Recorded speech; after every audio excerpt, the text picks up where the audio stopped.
કોંગ્રેસના વિરોધ બાદ 14 દિવસ બાદ ભાજપના નેતા બહાર આવ્યો અને પૂર્વ માઇનોરિટી સેલનો મહામંત્રી ઝાકીર શાહ બહાર આવ્યો અને ઝાકીર શાહે જણાવ્યું કે અગાઉ ડેમોલિશન વખતે નાસીનગરના 90% લોકોને મકાન મળ્યા હતા, જે 10% લોકો વધ્યા તેમને પણ મકાનો મળવા જોઈએ। ઝાકીર શાહે જણાવ્યું કે અગાઉ ડેમોલિશન વખતે નાસીનગરના 90% લોકોને મકાન મળ્યા અને હવે 10% લોકો વધ્યા છે તેમને પણ મકાનો મળવા જોઈએ। અગાઉ પણ જે ઘરો તૂટ્યા હતા તેમના ભેસ્તા નવાસમાં ઘર ફાળવી આપવામાં આવ્યા હતા। ભાજપના નેતાઓએ મીડિયાના સવાલોથી બચવા કહ્યું, અમે લોકો માટે ઘરની માંગણી કરવા માંગતા હતા, પરંતુ કેટલાક લોકો પ્રજાને ગેરમાર્ગે દોરતા હતા અને આ ભૂતિયા ડિમોલિશન નથી તે વાત ખોટી છે। અમે 1980 થી આ જગ્યા પર રહેતા આવીએ છીએ અને આ રોડની જગ્યા છે એટલે સરકારને ટ્રાફિકના કારણે જગ્યા લેવી પડી છે। સરકારે જ આ રસ્તાઓ કાઢ્યા અને હવે સરકારથી જે ઉમ્મીદ છે કે તે લોકો બેઘર થયા છે અને ઘર આપવામાં આવે। ઝાકીર શાહ। ઝાકીરભાઈ બતાવો, ડિમોલેશન થયું છે, હવે કઈ રીતના મદદ એ લોકોને?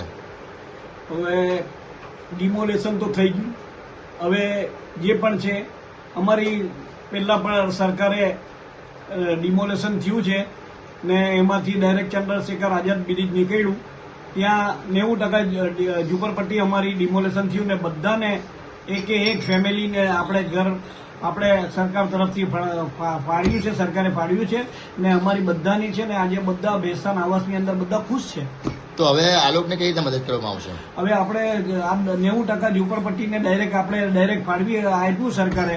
અમારી એક જ રજૂઆત છે મહાનગરપાલિકાથી કે આ 10% ગરીબ વસ્તી છે એ લોકોને પણ મકાન ફાળવી આપે, એવી અમારી સરકારથી ઉમ્મીદ છે અમારી। તમે અત્યાર સુધીમાં કોઈ માંગ કરી છે ખરી? હવે અમે માંગ કરવાના જ હતા, પણ આમાં છે ને કે બહારવાળા લોકો આ પ્રજાને, ગરીબ પ્રજા ને ડાયરેક્ટ ગેરમાર્ગ દોરવામાં આવે, ખોટી રીતના એ લોકોને ડાયરેક્ટ સોશિયલ મીડિયામાં વિડીયો મોકલવામાં અને મારા વિરુદ્ધમાં પણ કર્યું, એટલે મારું મન થયું નહીં। એટલે હું પહેલા દિવસે ગયો, બીજે દિવસે મારું જ્યારે સાંભળ્યું એટલે મારું મન થયું નહીં, એટલે હું નહીં ગયો રજૂઆત કરવા। ઝાકીરભાઈ, શું કીધું? ડિમોલેશન ભૂતિયા ડિમોલેશન છે? ખોટી વાત છે, બિલકુલ। કઈ રીતના ખોટી વાત છે? ખોટી વાત એટલે છે કે ભાઈ કોર્પોરેશનનું જે પણ રોડ હતું, ને કોર્પોરેશન જે એમનું રોડ હતું, જ્યારે 1980 થી ડાયરેક્ટ આપણે આ રોડ છે ત્યાંથી ઠરાવ થયેલો છે 1980 થી, ને અત્યારથી અમે વર્ષોથી રહેતા આવ્યા છે ને અમે સરકારે અત્યાર સુધી અમને બહુ સારી રીતના સુવિધા પણ આપી, રોડ, રસ્તા, લાઇટ, બધી દરેક વસ્તુની સુવિધા આપી છે। હવે સરકારને એવું થયું કે ટ્રાફિક વધારે થાય છે ને અહીંથી ડિમોલેશન કરવાનું, રોડ રસ્તા કાઢવાના, તો સરકારે ડાયરેક્ટ અહીંથી રોડ રસ્તા કાઢી હવે સરકારથી એક જ ઉમ્મીદ છે કે બધાને તમે રૂમ ફાળવી આવ્યા, આ અમારી ગરીબ બસ્તી જે બાકી છે એ લોકોને પણ ડાયરેક્ટ તમે ફાળવી આપો, એટલી સરકારથી નમ્ર વિનંતી છે।